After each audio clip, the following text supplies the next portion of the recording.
భారతదేశ పౌరులమైన మేము ప్రజాస్వామ్యంపై విశ్వాసంతో మన దేశ ప్రజాస్వామ్య సాంప్రదాయాలను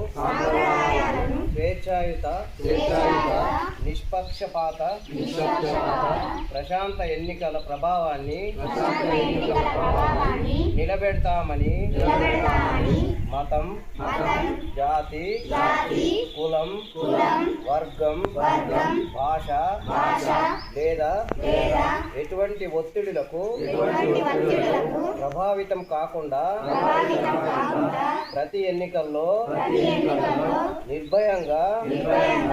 ఓటు వేస్తామని ఇందు మూలంగా ప్రతిజ్ఞ చేస్తున్నాము.